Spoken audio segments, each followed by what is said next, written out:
Perkenalkan, nama saya Sola Gratia Burutarigan, NIM 19040301 dari mahasiswa Teknik Industri Universitas Sumatera Utara. Berikut saya akan menjelaskan mengenai proses pembuatan Pak Ragum dengan menggunakan mesin-mesin yang akan saya jelaskan nantinya. Yang pertama adalah mesin bubut. Proses kerja pada mesin bubut adalah mesin bubut digunakan untuk memutar benda kerja dan memotong benda kerja secara melintang maupun membujur. Untuk komponen-komponen yang ada pada mesin bubut adalah yang pertama ada kepala tetap yang berfungsi untuk dudukan, yang kedua ada motor penggerak untuk menggerakkan komponen pada mesin bubut, kemudian ada tuas yang berfungsi untuk mengatur kecepatan spindle, arah pemakanan, menyalakan dan mematikan mesin, mengatur kecepatan dan juga mengatur arah dari putaran spindle. Yang keempat ada poros pembawa. Poros pembawa ini digunakan pada alas yang berbentuk segi empat dan berfungsi untuk membawa secara otomatis saat proses penjebutan. Kemudian ada alat pencekam. Alat pencekam digunakan untuk mengikat benda kerja pada saat proses pembubutan yang terdiri atas dua bagian. Yang pertama ada cekam utama dan yang kedua adalah cekam kolek. Yang berikutnya adalah rem kaki. Rem kaki berfungsi untuk menghentikan proses putaran mesin bubut. Dan yang terakhir ada lampu penerangan yang berfungsi untuk menerangi proses pembubutan. Untuk proses pengerjaan Pak Ragum menggunakan mesin bubut, yang pertama adalah baja ataupun Pak Ragum diletakkan di dudukan mesin, kemudian dihidupkan mesin bubut, dan mesin akan berputar secara otomatis.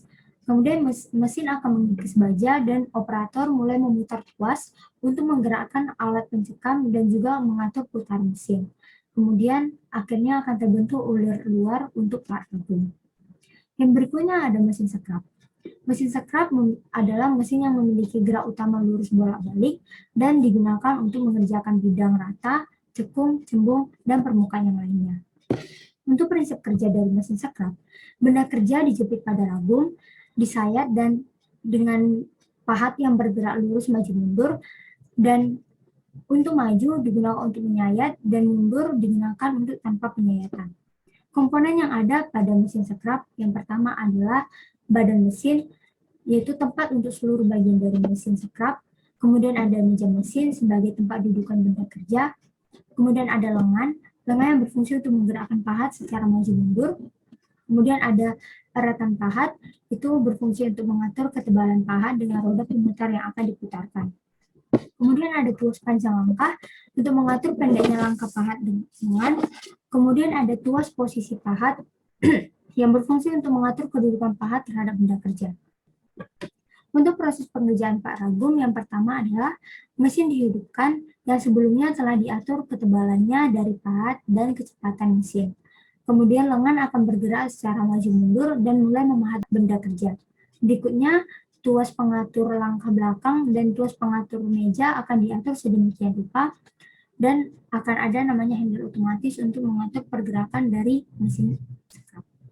Kemudian yang ketiga adalah mesin drilling. Seperti yang kita tahu, mesin drilling ini sama seperti mesin bor yang berfungsi untuk melubangi benda kerja.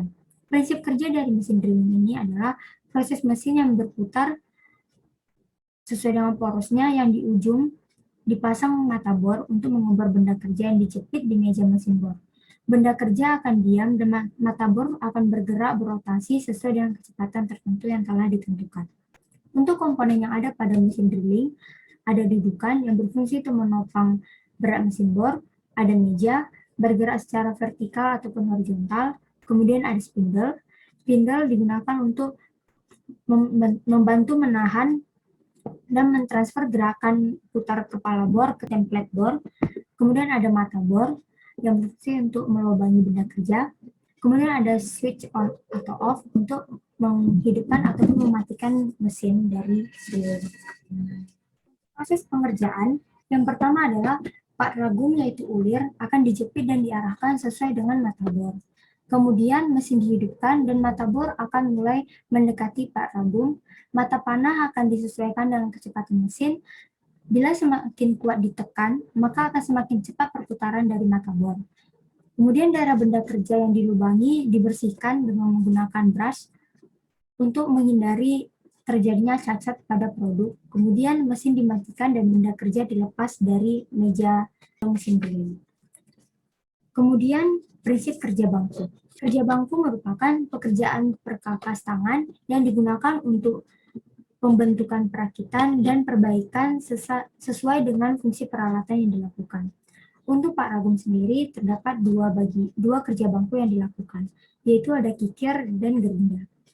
Kikir adalah kegiatan menyayat atau mengikis benda kerja dengan menggunakan alat kikir.